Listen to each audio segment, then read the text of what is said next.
Oh,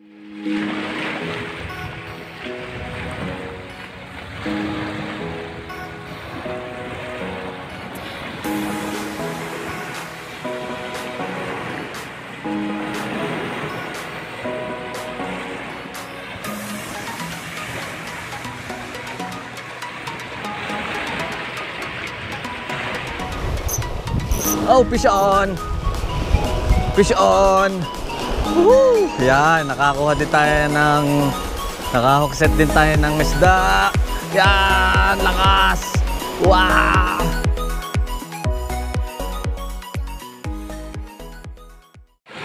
So what's up mga kapital? Magandang araw po sa atin lahat. It's another fishing adventure for today. Dito na naman po kami sa De La Paz. Dito po sa aming fishing spot na laging pinupuntahan. Kasama po natin si Oslek, tsaka po si Natitit, at tsaka kanya tatay yun, nado sa dulo. Yan, dito po, nakapag-fish on na tayo. First fish on of the day, isang grouper, lapu-lapu. So, yan po. Anong oras na ga? Bali, 6:40 na po ng umaga. Kami po ay nadito ngayon sa De La Paz. At ito po yung ating first vlog ngayon 2024. Lalo na po sa fishing adventure. Medyo tayo po ay tinamad sa pagbablog at saka sa pagbabike. Kaya ngayon lang po ulit tayo nagkaroon ng chance. So hindi muna po ako nag-intro kanina. At hindi rin po ako nag-try mag-video. Kasi sinubukan ko muna kung kami ay makaka-strike. Ayan po, meron na po. First strike of the day. Isang grouper. So ang gamit po natin ay isang surplus na fishing rod. Tapos meron po tayong 1000 series na reel. Maigsi lang po ito, 602. Pero yan po, nasubukan na, nabinyagan na. So sige po mga kapital, at update ko na lang po kayo mamaya pagka meron na po ulit tayong mga nahuli. Sige po, fish on! Woohoo! So update po, meron na po kaming 4 na huli. May isang bugaong at 3 grouper. So nandito pa rin po tayo sa De La Paz, pero may plano po kami lumipat. Medyo malakas na po ang hangin at alon dito. Hindi ko na po binibidyohan yung ating pagkakast dahil ng medyo umaambon-ambon ng konti. Yan, kasama pa rin natin si Oslek, si Titit, at saka tatay po ni Titit. So doon po sa mga naghahanap ng mga fishing spots, yan, dito po yan sa may tapat ng Isla Verde sa De La Paz. So makalampas lang po ito ng planta ng Ilihan.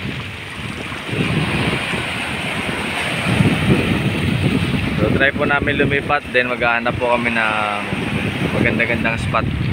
Puro sabit po inaabot namin din, mabato.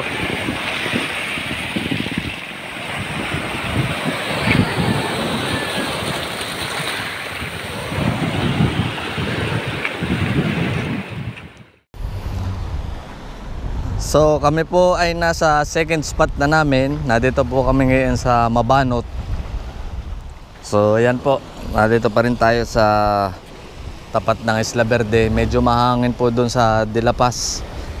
Tsaka at least nakatigi-tigisa na po kaming huli. 3 grouper at saka isang bagaong. Tapos yan, susubok naman po kami din sa Mabanot. So baka kami din iswertehin kahit papaano. Paisa-isa.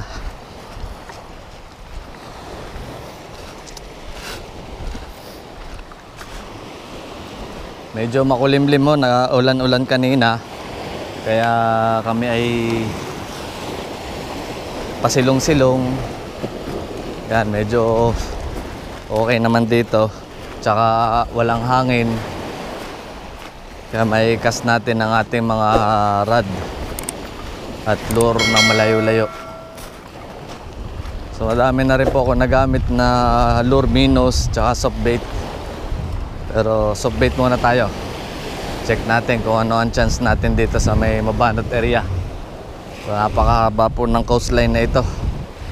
Kaya kung kayo may oras at fishing whole day, tamang-tama po dito sa mga spot na ito.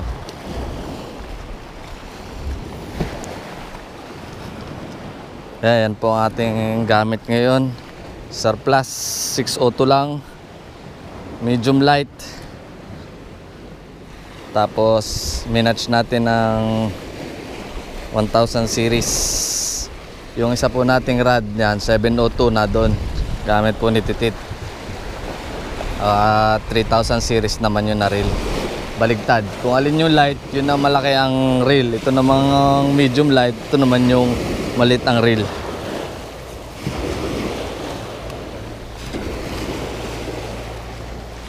Maganda po dito, batuhan.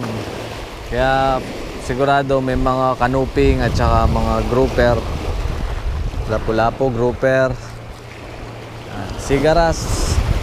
Nakakatsamba rin kayo dito ng sigaras.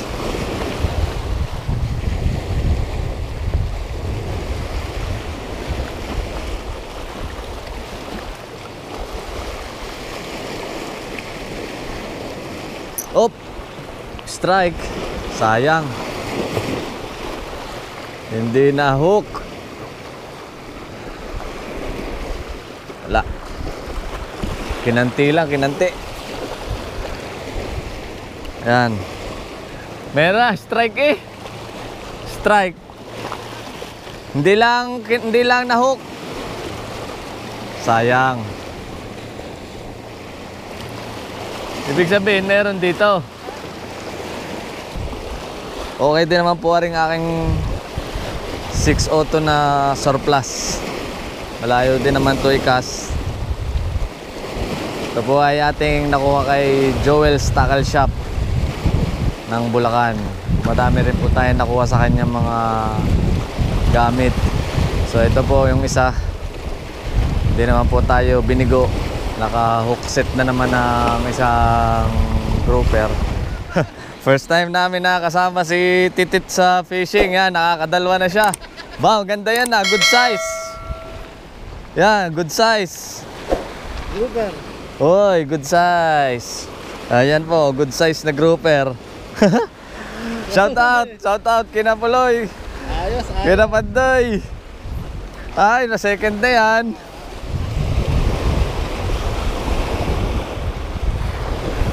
Wala nang strike.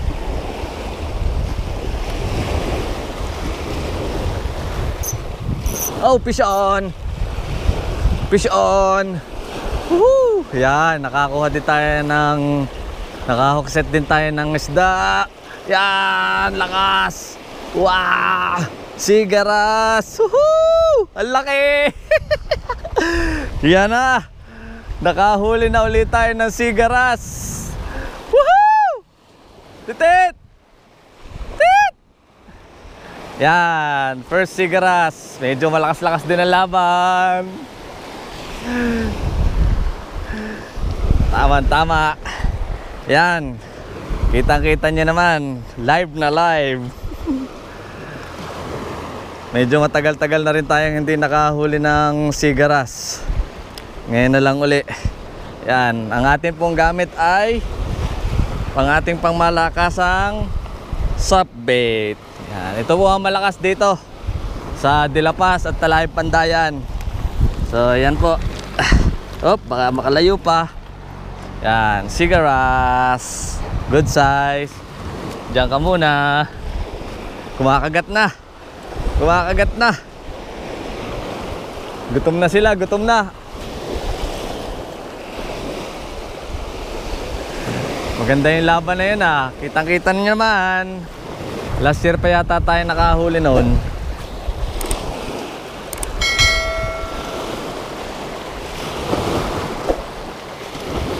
Akala ko kayo makakalas pa eh. Biglang nawala ang hila.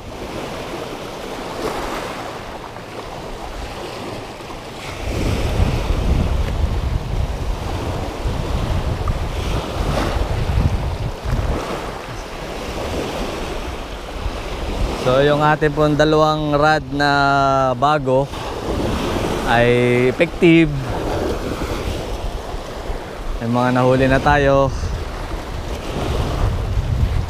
So target naman natin, canoping naman. Snapper.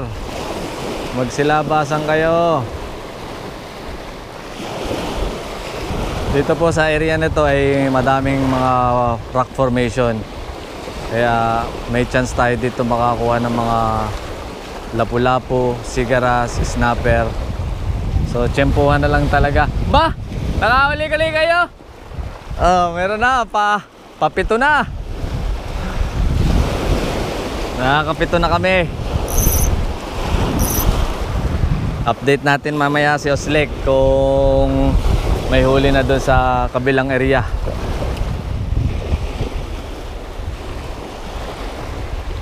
May maluluto na kami mamayang gabi. Nakailang ka na?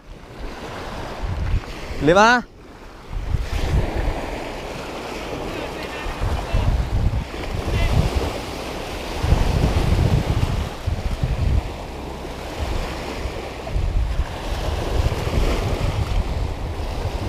Naputulan uli ako ng linya.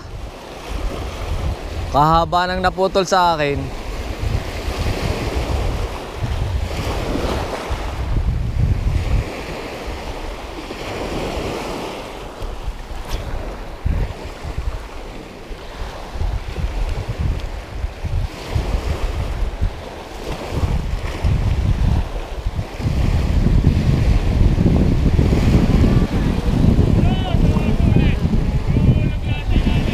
Isdang bato yata yan.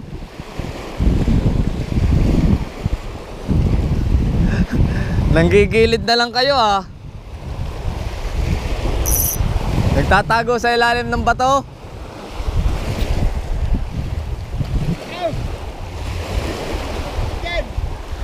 Pabutin nyo din eh.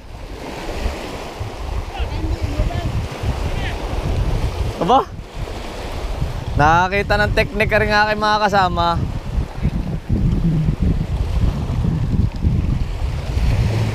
Eh yan o. Ginagawa nila, nilulubog lang doon sa tabi ng bato yung kanilang mga lure. Ayun, no, si Oslek, nakakailan na. Nakakailan ka na, Oslek? Harvest, harvest. Ari ang akin ay sigaras lang. Ha? Ayan na, nakatago.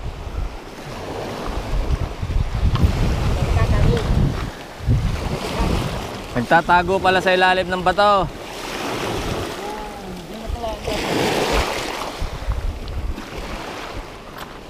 Palagay muna.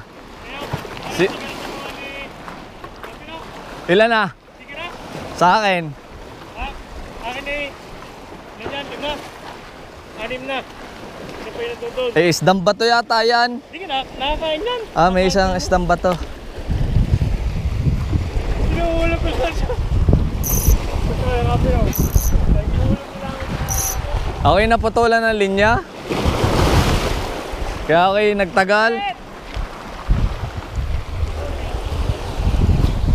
Ang target ko ay malaki-laki naman.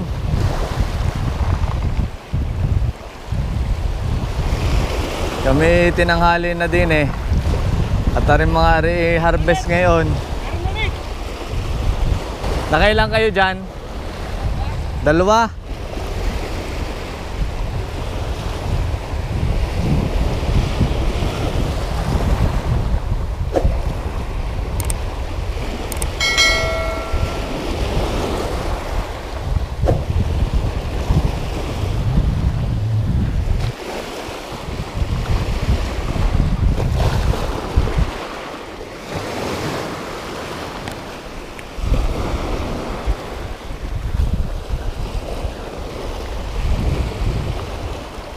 Yan, huli. Oh, laki. Oh, laki. Ang laki. Ang laki. Ayan. Ang laki yun yan ah.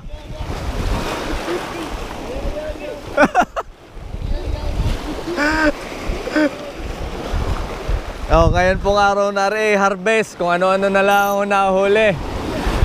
Binabagsak lang sa gilid ng bato may nakagat.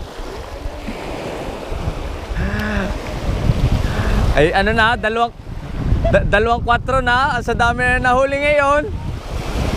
Kami ho ay harvest. Madami-dami na. Ang ginagawa po ng aking dalawang kasama ay dinadrop na lamang ang kanilang lure sa gilid ng bato. Ay may nakagat din naman nga eh.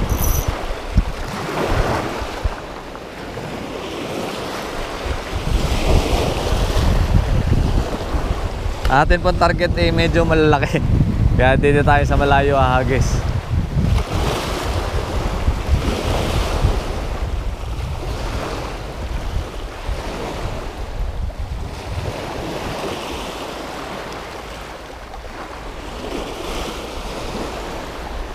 Nakailang ka?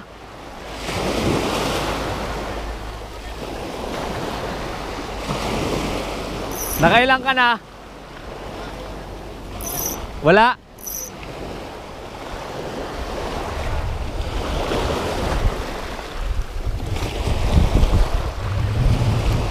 Kala ko may nahuli ka.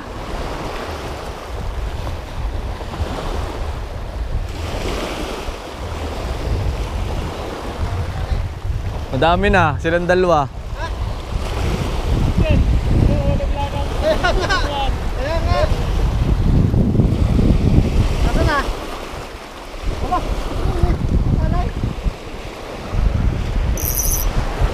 Sigaras. Sigaras yan.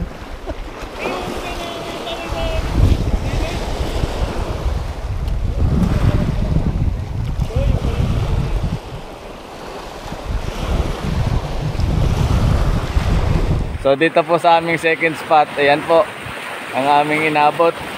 Harvest. May sigaras, may lapu-lapo, may bagaong, may isdang bato.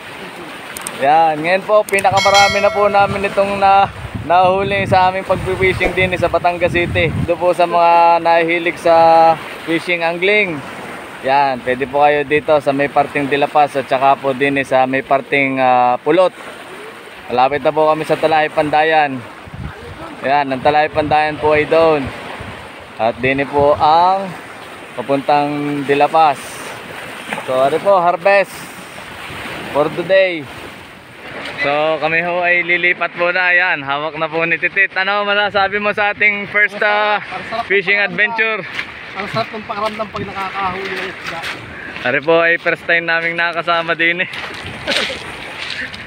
At kung kailan pa first time ay din pa kami talaga nakaharvest ng napakadami din. Kung kami sa isla naghahapin eh. Hindi lang naman ako nakagamit ng fishing rod. May malalaki na huli mo yan. So ayan po, dito po yan sa parting Dilapas at saka po Pulot. Parting Mabanot. Doon po sa mga taga Batangas City at malapit sa Batangas area na gusto maghanap ng fishing spot. Sambahan lang po are. Kung baga ho ay weather din lang. Depende ho sa tide. Depende sa hangin. At sa location. So ngayon lang po kami nakapunta dito sa spot na ito. Usually Banalo, Talay Pandayan at Dilapas. Ayan, dito po kami naka-harvest. May mapiprito na kahit kaunti.